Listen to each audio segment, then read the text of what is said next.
изпълнени с Тебе, Татко се. Нека да преливаме, Татко се. Нека тези думи, които ги изповядваме, ги пеем, Господи, наистина да ги живеем, Татко се.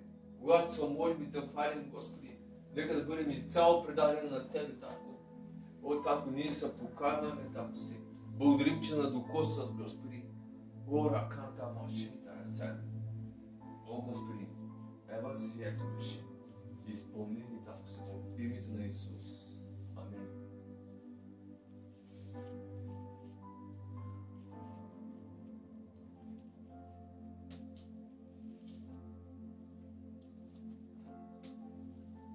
Има да ви кажа много неща, но няма как да го разпределим, защото този материал е доста голям. Ще ми трябва 3 служби, но ще гледам по-важните части да ви дам, това, което съм приел да го предам. Кажи, аз приемам и предавам нататък. Темата ми тази вечер е атмосферата в семейството и в живота. Кажи, аз имам атмосфера в семейството и в живота. Ора, канта, машин, интересен. Вижте, ние сме части, Христови части. Ние се градим един на друг. Тук между нас, аз нямах тази възможност да строя, да направя дом, но моите родители издигнаха дом, направихме ограда и когато дойде да гради някакъв човек, ти му плащаш, той идва, взима малата и върта и почва да зида. Когато поставя една туфа, тя се седи на своето си място. Нали, отгоре слага друга. И вижте, когато минава една вечер и става сутринта и пак почваме да градим, тази туфа се там на своето си място. Не отиде да вземе да ходи, майстора не й казва къде си, що не си на твоето място, а тази седи там. И ти си кажи, аз съм градена в Божията църква. Защото Словото ни казва, че ние сме като тези съвършени дарове, камъни, които сме, всеки си е на своето място и се спасва там, където да бъде той. Кажи амин. И искам да прочита от Ефесяни 3:10.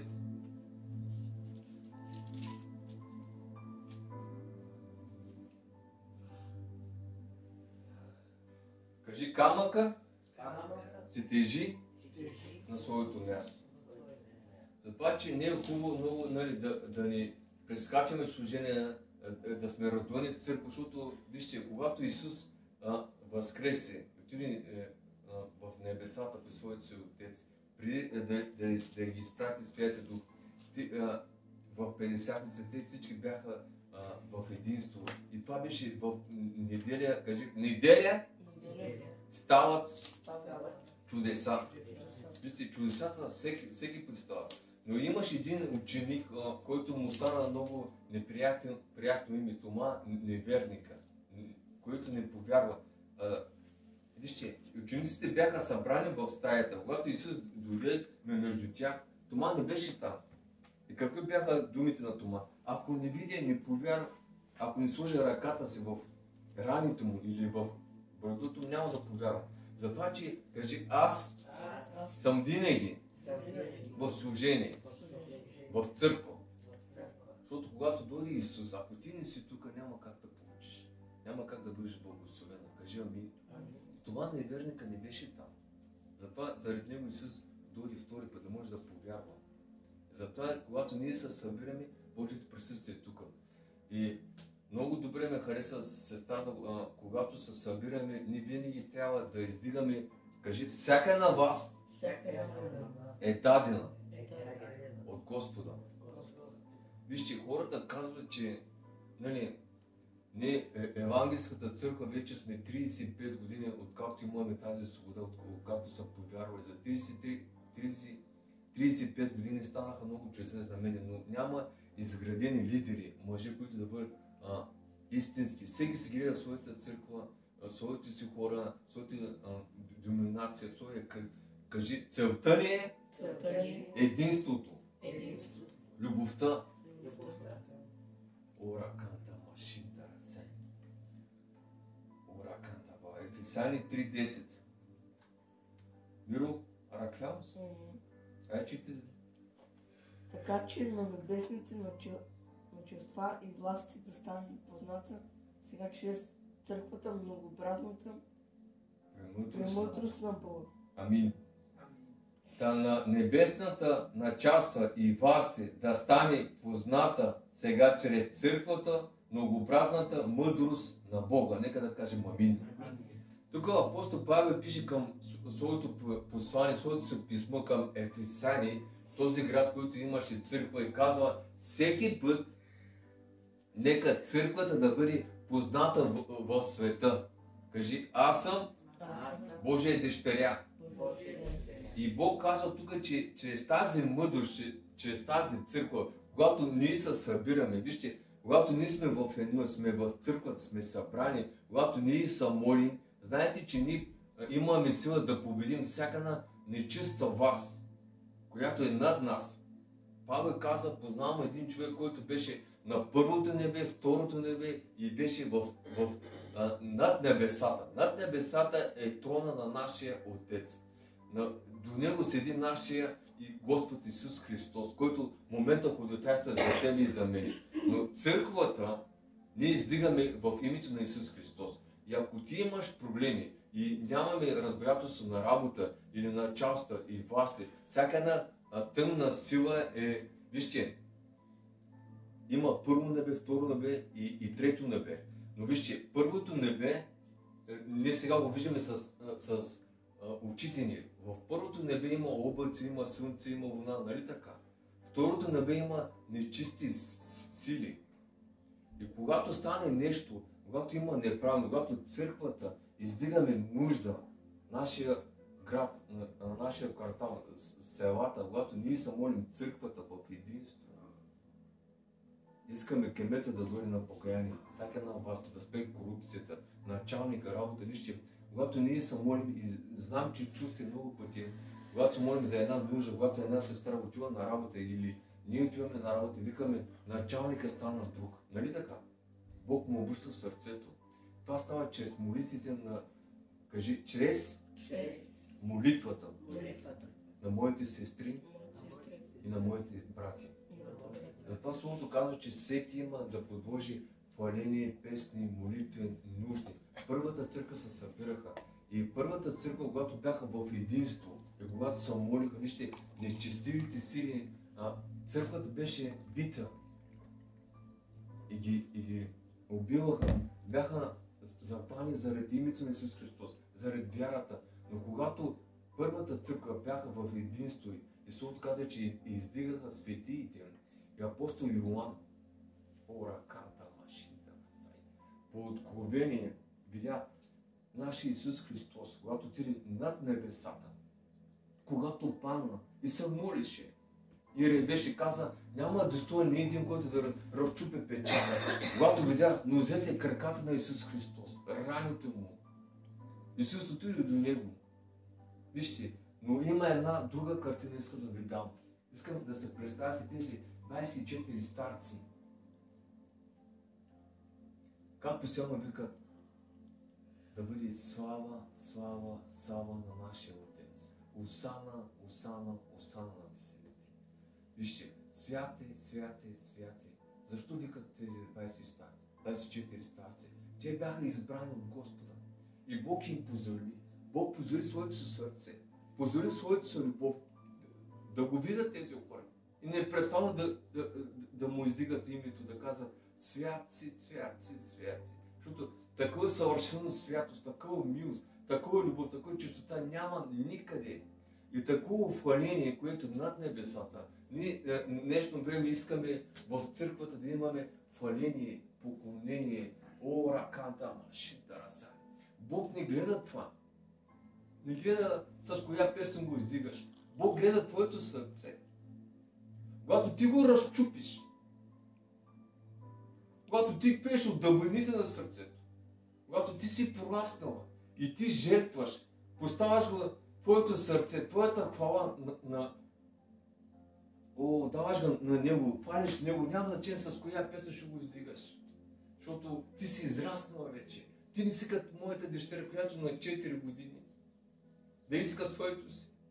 Да навезе своето си, да каже, тате, това що не е така? Кажи, аз не съм детска градина. Аз съм пораснала. Целта е тази вече да издигаш твоя отец. Вижте, когато идваш с желание, с сърце, и аз съм бил такъв хора. Що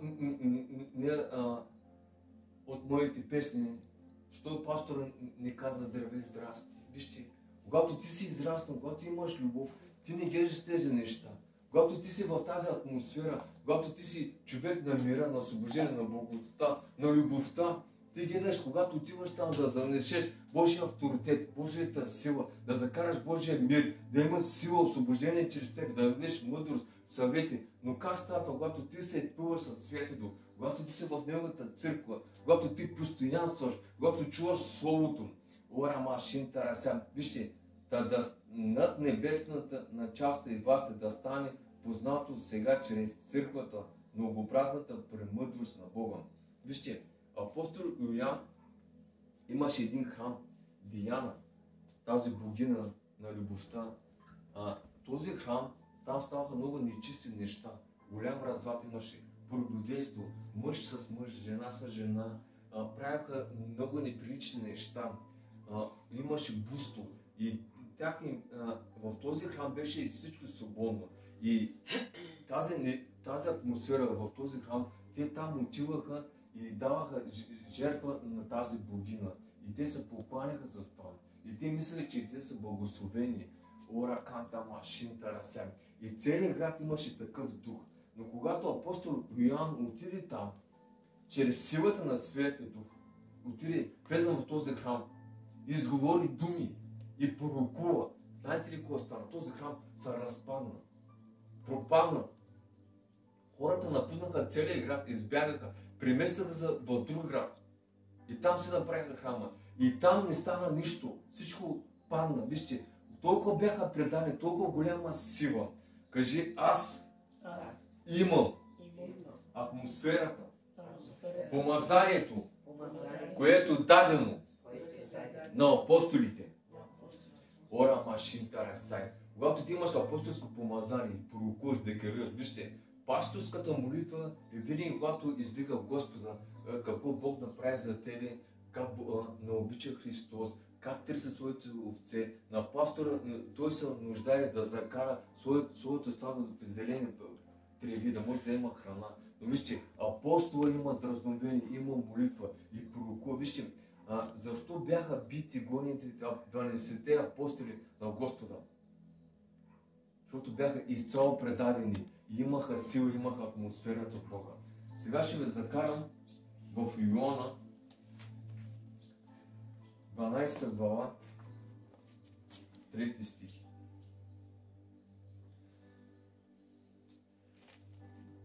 Тук става въпрос, когато Бог възкърси Лазар. Вижте, в 6 дни преди Паската Исус дойде в Виталия, където беше Лазар, когото той възкърси от мъртвите. Та той възкърси от мъртвите, там му приготвяха вечеря и Марта послужваше, а Лазар беше един от тези, които седяха с него на трапезата. Вижте, 3 стих. Тогава Мария, като влезе,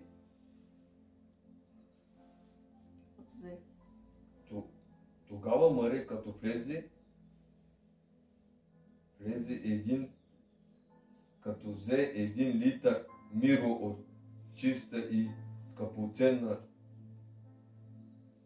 нард, помаза нозете на Исус и с косите си изтри нозете му и къщата се изпълни с благоуханието от мирото. Нека да кажем амин. И тогава Мария, като влезе 1 литър миро от чисто скъпоценно нар, помаза нозете на Исус и с косите триеше нозете му и къщата се изпълни с благоуханното миро. Нека да кажем амин. Ора Шинтарасай. Когато ние сме изпълнени със Святия Дух и пребъдваме, имаме това миро, имаме това помазание, и където има разделение, разцепени борби в семейство или навънка, това случва и мене, когато отиваме на работа, нямаме разбиране. Ако ние сме човека на мира, сме помазани, вижте, Словото казва, че тя отиде, взе мирото, кажи аз разчупвам сърцето си в молитва. И чрез това желание, кажи, чрез това желание, атмосферата става друга. Когато ти разчупаш твоето сърце, издигаш в молитва твоя брат, твоята сестра, издигаш началството и властта, вижте, Словото казва, че тя помаза нозете на Исус Христос и почва да му тръка със своите коси краката му и атмосферата, помазанието, този мир беше много скъпо и стана, вижте, когато има една неприятна миризма, когато има разделени кълги, раздори, когато дойде един човек, който има мъдрост, водителство от Святия Дух, когато те благослови, се помоли, каже една сладка, приятна дума и те даде съвет и се помоли за тебе. И когато точната дума е на място, когато този човек е изпълнен чрез Святия Дух, с Божия мир, с Божията благодат, когато ние сме така, вижте, и когато влизаме, знаете много добре, че когато има неприятна миризма, търсим, нали, да имаме по-добър аромат. Когато ние сме чрез Святия Дух и сме в тази атмосфера на Божието присъствие, вижте, Словото казва, че тя разчупи, вижте, това масло беше скъпо много, толкова скъпо, че си нямате на представа. Словото казва, че за цяла една година, когато ти работиш, значи 700 имаме заплати, цяла година, колко става? 7-8 хиляди. 8,200, нали така? Вижте. Може би беше повече, вижте. Тя го разчупи това. Тя разчупи сърцето си. Даде цялото си богатство. Тази жена беше, Мария беше пробудейка. Тя продаваше за своето тяло. С тези пари купи това помазание. Но вижте, но един от учениците му, Юда Искариотски, който щеше да го предаде, каза, защо не се продаде това миро за 300 динара, за да се раздаде на сиромасите. Вижте, сиромаси ще има винаги между нас. Но когато ти даваш Господа, когато Бог на първо сърце, Бог станява всяка една нужда, ти ще бъдеш винаги и за сиромасите. Вижте, тук вече в нашия град, ние сме малък град, когато Бог ми докосне сърцето, когато имам възможност, казвам, не го правя всеки път. Не отивам, давам. Аз ви казвам 1000 пъти. Аз не искам да бъда известен добър пастор. Искам, когато излиза вънка от града, хората да ме познават. Ако ти не познаваш бръдника, сирака, вдовицата, не раздаваш, не даваш, няма как да бъдеш разпознат от Господа. Това, което Словото казва, искаш да го правят на тебе, прави го ти на другите. Кажи амин. Ора, баба, шинтарса. И тази жена, Мария, вижте, Исус какво каза. Тогава Исус рече, оставете я, понеже го запази за деня на моето програбение, защото сиромаси всякога се намират между вас, но аз не се намирам всякога. Кажи амин. Това са много правилни думи на нашия Господ. Ако ви студено затворите, да не ставате че. Вижте, много важно да не изгубим Исус Христос. Исус трябва да е нашия център, нашия фокус. Ора канда машинта расе. Сега, ако дадем човек, който не е подготвен, не е готов, не е изграден, представете си, че имаме една дарба, която ни е дадена от Святия Дух. Ако ние не сме готови да работим с тази дарба, даже ще убиваме хората от църквата. Аз съм гледал служители, които са опаднали, обаче не бяха готови за това, разберете. И Бог е мъдър. Бог дава винаги, когато си готов, когато си подготвен. На израснали деца Бог ни дава неща. И ние се чуем, защо нямаме благословение, защо нямаме благодат. Има за неща, които не сме готови. Ора шинта не сама папа. И аз сега се радвам, нали, че в нашия град почва да се събират. Вижте, когато всички църкви издигаме началството и властта, ще бъде благодат и за нас, и за църквата. Защото казва, непрестанно се молете, да имате тих и спокоен живот. Апостол Павел каза на Тимотей, на своя син по дух, каза, непрестанно издига началниците, да имате тих и спокоен живот. Вижте, когато апостол Павел беше в този град, в Ефес, и се молеше, защото казва, че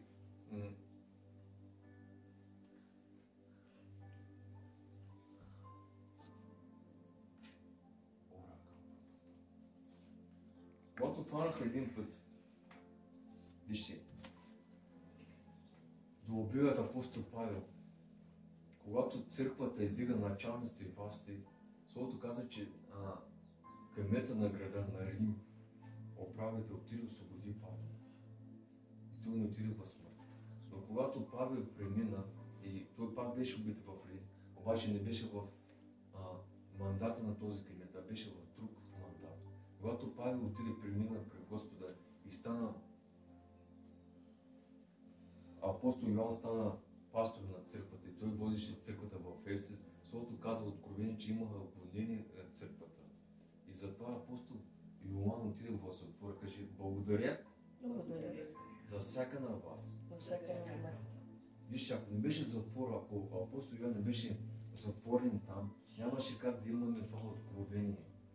Откровението е последната книга на живот, когато Исус ще дойде.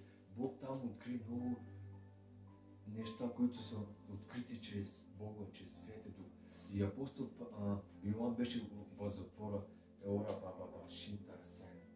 Вижте, каже, аз ще ходя, където ми каже Исус, Твоята власт даде Христос.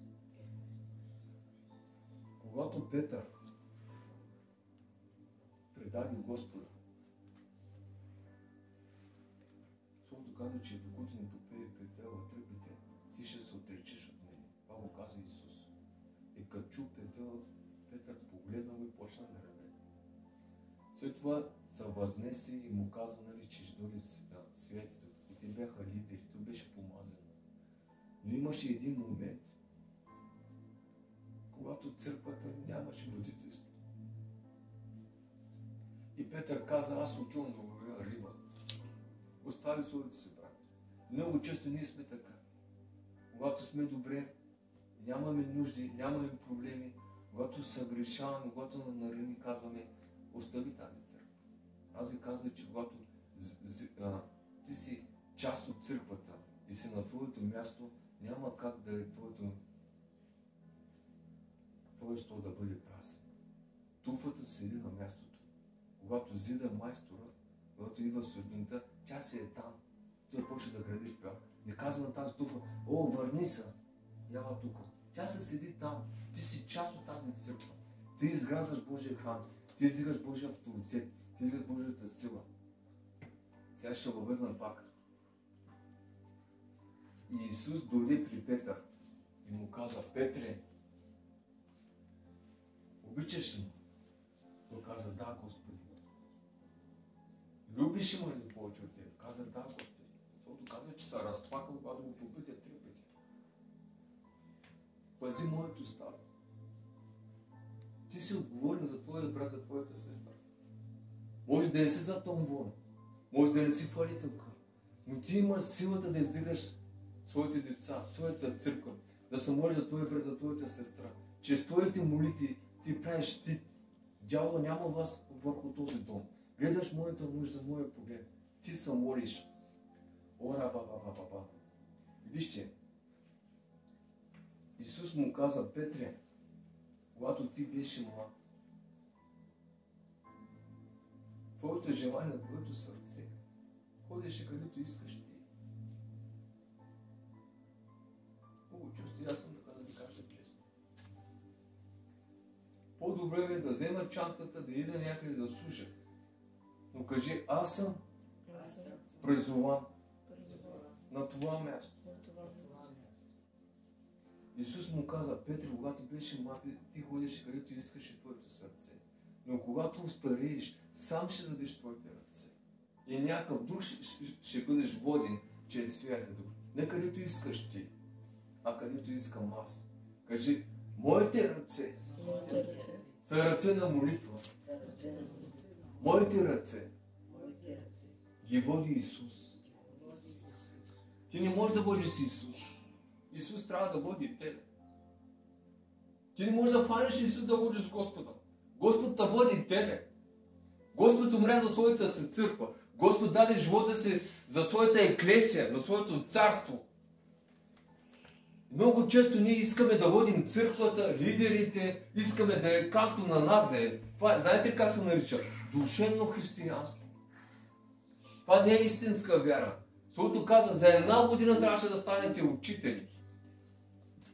Ора, баба. Сега, ако се изгубил толкова време, толкова години, си бил в неправилното място, си бил във лъжа и си била грабната от дявола, от Сатана, остани тази вече светло да бъдеш водена към неговата църква, към неговото царство. Ора, башин, тарасай. При нас, ромите, когато имаме нужда, не знам дали обърнете внимание, че когато имат проблеми, хората стават много, нали така? Когато има болести. Но въпросът е, когато ти си добре, да издигаш твоето семейство. Вижте, целта на Исус Христос избра Бог, нашия Отец, избра еврейския народ, израелтяните. Словото казва, че той там се прослави, закучи сърцето на фараона. Знаете много добре как Моисей освободи израелския народ. Бог казва, че той му закори сърце да покаже своята сила. Сега, аз знаете ли как го разбирам? И аз го чух от много пастори. Аз го сравнявам. Знаете много добре, че ние ромите сме отворени. Не сме приети. Много трудно пробиват нашите младежи, нашата нация. Затова толкова роми са избягали навън. И Бог да благославя пак. Защото не сме приети в тази нация. Но когато ти си приет от Святия Дух, ти ще имаш атмосферата на помазанието. Ти представляваш църквата. Ти си човек на Божието царство. И ние не трябва да ходим вече с мачкани глави, с ниско самочувствие. Ние трябва да ходим с авторитет, защото ние сме деца на възлюбения, на нашия Бог. Тук няма въпрос колко финанси имаш, колко пари, колко коли, дали имаш добра къща. Ако ти си и да имаш добри неща, ако ти имаш ниско самочувствие, не си възлюбена, ако ти нямаш Исус, ти нямаш нищо. Ако ти не си в църквата и не издигаш Божието царство, не се молиш за единство, ора, баба. Аз да ви кажа оня ден, така ма докосна Святия Дух. Знам, че този човек не съм приет от него. Обаче такова любов ме даде, че не е човешка любов. И аз разбрах, че това е Божията любов. Много добре, когато те обича някакъв. А Словото казва, обичай тези, които са против тебе. Както аз възлюбих целия свят. Така въпращам вие. Кажи амин. И когато ние сме дразновени чрез тази вяра в единство, не всеки път трябва да издигаме, вижте, авторитета в нашия дом. Сега искам да говоря за вас, жените, които имате мъжи. В Едемската градина, когато съгреши Ева, Сатана знае много добре къде е твоето най-слабо място. Сатана живее в тази земя вече 600 години. Знае къде са проблеми на твоята майка, къде бяха, на твоя баща и какво проклятие имаш, къде е най-тънкото им място и там те изкушава. Когато ти не си покорна на твоята половинка, Исус казва, че главата на всяка жена е мъжът. Над мъжа е Исус, нали така? Христос. Когато съгреши Ева, вижте, не стана нищо. Дявол каза, яш. Тя каза, не, ако ядем от това, вика, ще умрем. Сатана каза, яш. Вижте, тя яде. Но Словото каза в Битие, че тя, когато даде на Адам, тогава чуха Божия глас. Тогава съгрешиха. Ако ти не си покорна на твоята половинка, ти си в бунт против Бога. И вижте, когато вече съгреши мъжът в семейството, съгреши, вече падат от Божия авторитет. Значи, над жената и мъжът. Но когато се решават двамата, Бог не говори вече над тях. И ние се чудим, когато се агреси мъжа против Бога и гледаш една жена, която е дразновена и тя се бори самичка, вижте, защото Бог го отхвърля вече. Защото този мъж няма авторитет, разберете ме. И жената почва самичка да се напълва, да е на всичко на първа линия. И така, когато има лидери, не чуват Божия глас и са в религията, затова понякога Бог издига жени.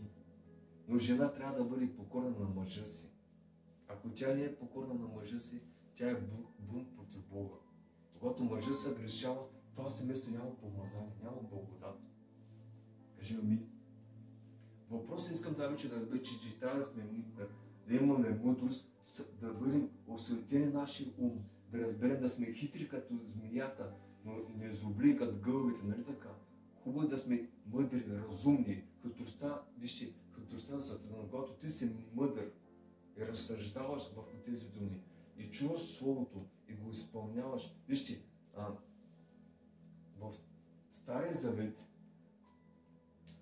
в Гърция имаше много добри философи, които разсъждаваха много добре. Но целта на Господа не само да си мъдър, но да го сравняваш всичко чрез Божието Слово, чрез любовта му, чрез кръвта му, чрез кръста, който Бог направи за тебе. Да се вършиш в Словото. Ако имаш и мъдрост и разум, и имаш пари, и си добър, и си благословен, ако не са предадени на Господа, ти нямаш нищо. Затова Словото казва, че Бог не гледа на материалното, а Бог гледа на твоето сърце. Ако ти нямаш Исус, вижте, искам да се направим една равносметка. Знаем много добре, вижте жени на възраст, че умира богати, умира и бедни, нали така? Никак не кара нищо там. Въпрос е, къде му е сърцето? Ако то няма Исус, то няма нищо. Защото казва, и ако спечели целия свят, изгубиш душата си, няма смисъл. Ако ние нямаме тази любов, тази съвършеност, ако ние не прощаваме, не обичаме и не издигаме църквата, авторитета, и ако не издигаме всяка една власт, добра и лоша, твоята половинка, твоя началник, кмета, управител, министър, президент, ако ние не ги благославяме, няма как да сме добре. Ще имаме тих и спокоен живот. Ако ние ги благославяме, Бог ще ги промени. Вижте, ние си мислим, че ние ще променим нещата. Не, Бог ще ги промени. Ти няма как да накараш един човек, който краде, да спре да краде. Ти нямаш тази сила. А чрез молитвата имаш тази сила, имаш това помазание. И Бог го докосва, кажи амин. Ако има корупция в нашия град, Бог ще го спре. Бог ще го ожули сърцето. Ако твой началник е против тебе, ще интересен. Знаете ли колко е добре? Аз за първи път попадам в такава работа. Да, и в другите работи, нали, имах благоволението на всяка една власт. Но когато гледаш, че твой началник държи от тебе, ти знаеш, че той ще е с тебе. Сега мой съученик, аз съм учил с него от първи до 8 клас. Той човек и да прави грешки, да направи нещо неправилно, той винаги с него. Като каже думата му е закон, точка, край. Всички му учат. Даже и собственика му учи. Край няма проблем. Но когато ти не си помазан от света, когато Бог не е с теб, ако ние не сме постоянно тук в Божието царство, не издигаме България, не издигаме всяка една власт, не издигаме нашите деца, тяхните власти, няма как да бъдем благословени. Кажи амин. Отиваме в Колесани 3. Миро, сега разбира ли тази вечер? Моли се за твоите учители, Бог да им докосне сърцето. Колесани, 1 глава, 28 стих.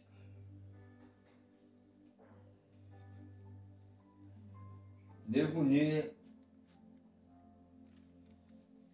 прогласяваме, като съветваме и получаваме всеки човек с цялата мъдрост, за да представляваме на всеки човек съвършен Христа. Нека да кажем амин. Вижте, него ние превъзхваме, като съветваме и получаваме всеки човек с цялата мъдрост, за да представляваме всеки човек съвършен в Христа. Нека да кажем амин. Значи ние трябва да сме толкова смирени, толкова долутърпени, толкова милост, толкова любов, че да даваме мъдрост чрез Святия Дух, да бъдем разположени към всеки един човек, да имаме милост, да имаме благост, да имаме тази любов, когато отиваме на работа, когато има борби, каране, ние да представляваме Господа. Знаете ли, аз работя с този колега, от него вече напускат 5-6 души, напускат. Не могат да се оправят с него. Той е там 15 години. Знае цялата работа, с собственика си има много. Каже речи приятел. И аз, когато започнах, и хората ми се чудят, вика, как издържа Стивчо? До сега, вика, трябваше, вика, да има каране между вас. И аз им казах така. Ако не бях вярваш, ако не бях повярвал в Исус, ако не бях християнин, ще да направя като всичко. Но аз вярвам в Исус. Исус ми дава търпение. И хората, като стоите молят, вика наистина да. Нормалният човек, светски човек, не може да ги прави тези неща. Сега, когато ти имаш силата, авторитета, и аз се чудя, защо този човек е толкова яростен и има толкова омраза, защото той е отворен, неразбран. И ходи на... затова иска да променим, има песни, които са неправилния дух. Ходи на рок концерт, на метал. Там е Сатана. Те там пеят да умрат, издигат Сатана, не признават Бога, разберете ме. И той няма нищо против мен, иначе много добър човек. Обаче духът му, вижте, знаете какво става? Когато аз отивам на работа, започваме да работим, значи нечестият дух и Святия Дух се срещат. Не му правя нищо и той почва да ми прави номера. Нищо не му прави, нищо. И аз се смея, разберете ли? И аз съм молен. И напротив това, имам свободата, се пускам в халили. Значи в цяла сцена си в църква. Музиката на 6, халили върви и го дразни това, разберете ли? То няма мир. Аз сега го разбрах, викам, опа, що става тези неща, този конфликт, разберете ли? Ора баба шинтарасай. И когато ти си в това присъствие, в Божията благодат, Бог чрез тебе работи. Бог иска да показва на Божия мир, Божията слава, Божията любов, агапе. Кажи амин. Ора баба шинтарасай. За да представляваме на всеки човек съвършен в Христа. Значи ние трябва да представяме съвършенство, Христовото помазание, Христовия мир. Ора баба, ора канта, шинтарасай. Отиваме в Евреи 11 глава, 23. С вяра, когато се роди Моисей, родителите му го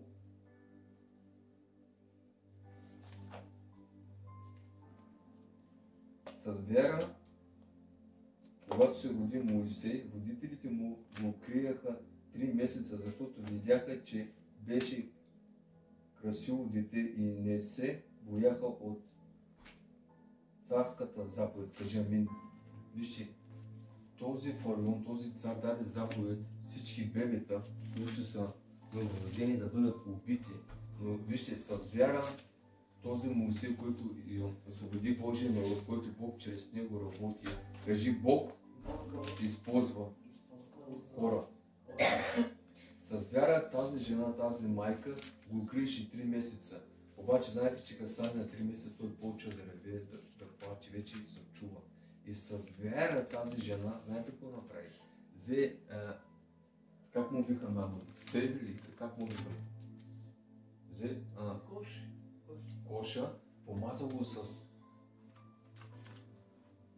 Когато палим свеща, с восъка не пропуска вода. И го пуснам по река Нил, по течението.